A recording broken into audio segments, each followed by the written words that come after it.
thank you for tuning in. This is the Property Guide on ET Now, a weekly comprehensive guide to the property market.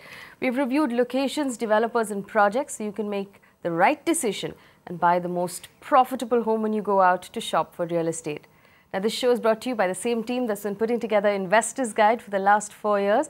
And Investors Guide continues to air at these times on ET Now.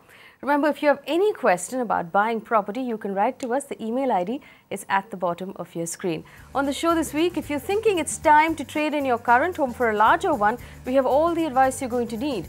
We review the micro market of Wadala in Mumbai and tell you which of those projects you should be investing in. And in our segment called Meet the Developer, we sit down and chat with RNA Corp.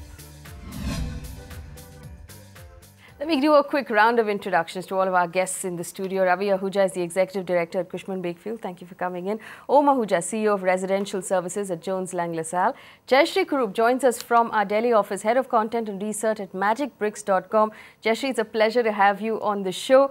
Now, we're focusing this week on upgrading your home. Now, if you're looking to upgrade the home that you live in currently into a luxury apartment, a larger apartment, or perhaps one that's closer to the center of the city, what we're talking about this week is, does it make sense right now to do so, and what you should keep in mind when you're selling your home and buying another one. I want to first bring in Jayashree at this point. Jayashree, this is a trend you've noticed across the country right now. Tell us, which cities is the trend strongest in?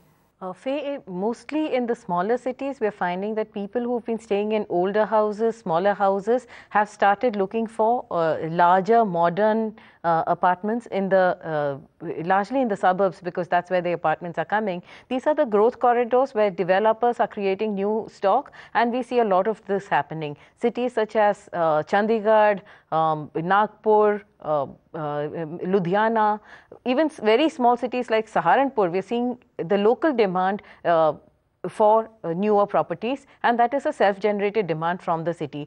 These are not investors, these are people who are upgrading to modern apartments. Even in the cities, in larger cities, especially in cities such as Delhi, Chennai, Hyderabad, where older plotted developments are being redeveloped within the city, we are noticing this trend where there's more stock and newer stock and of apartments rather than large plotted developments. That's where people are looking for apartments. Can you give us a checklist for anybody who's looking to upgrade on how they can make the most value? So if they're buying a new construction, what should that new construction have as an absolute must? Yeah, so traditionally, a couple of decades ago, families were not having an option of these modern, more contemporary kind of construction, which are now available.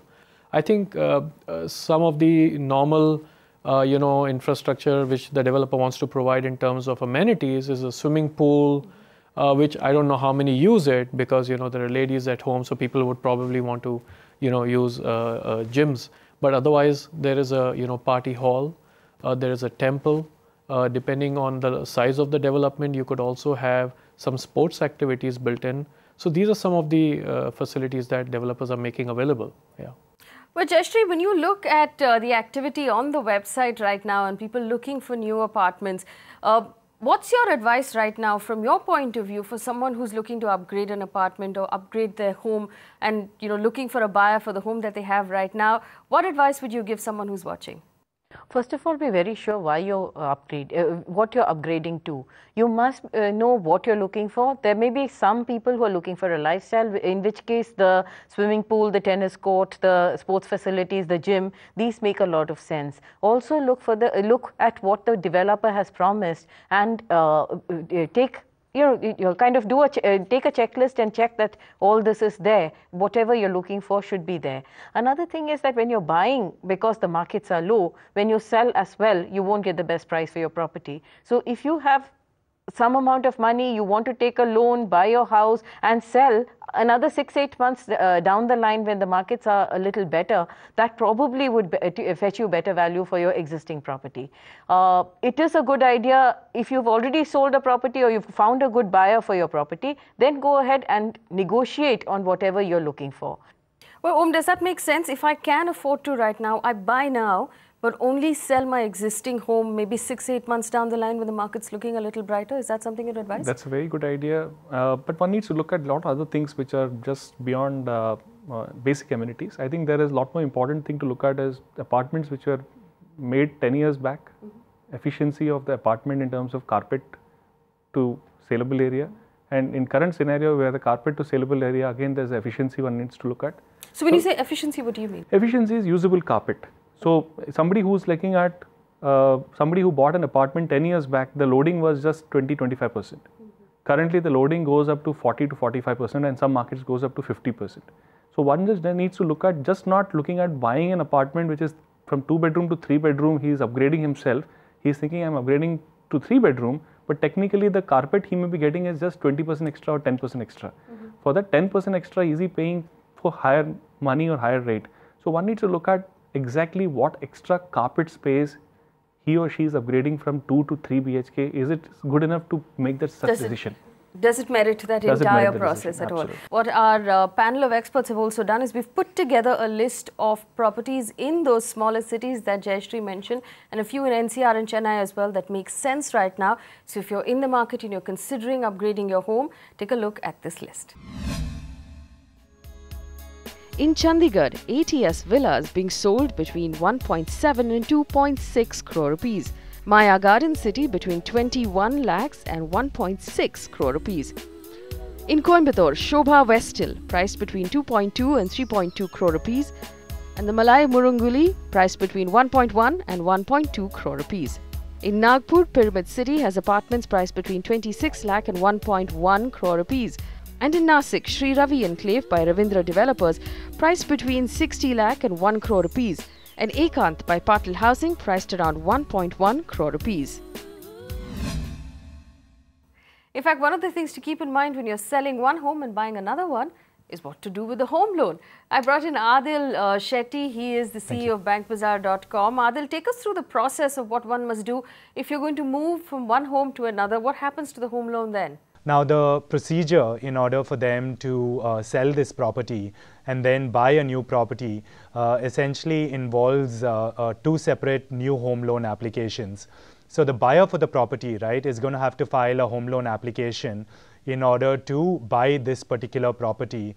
That loan needs to get sanctioned and the bank needs to be able to close the old account and begin a new account with the buyer of the property. So the new buyer will have to go through a full home loan process. So that's step number one. Step number two is that the person in question, then to buy their new property, their upgraded property, has to file another fresh home loan application wherein they'll put their location address as the new property they're buying, and they'll go through the usual financial due diligence and the legal due diligence checks that's required on the new home loan.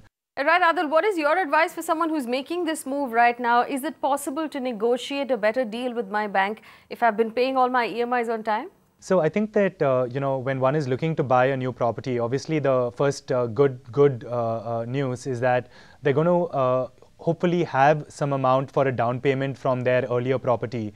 Secondly, right, especially given the holiday season, banks are running special offers today. Special offers essentially manifest in two different forms. So either there are a discount on the interest rate. So a bank might say that, okay, the prevailing interest rate is 10.5%, but for the holiday season, for loans booked up to November 30th, that we're offering a 25 basis point waiver or a 35 basis point waiver. The second is that during the holiday season, banks also offer processing fee waiver. So a bank can say that, instead of having 1% as the processing fee, I'm capping the processing fee at 10,000 or I'm capping the processing fee at 8,000. So banks also during this last quarter of the calendar year are offering processing fee discounts. I think a number of banks have festival loans running right now. I think all the big ones like an LIC, an HDFC, and SBI, all of them have nice schemes running right now. And the two factors to obviously watch out for is what is the interest rate and what is the processing fee. It's time for us to take a very quick break, but after the break, we're going to talk about Wadala, Mumbai's hottest development area right now. We'll tell you what your investment options are in that area. Don't go anywhere.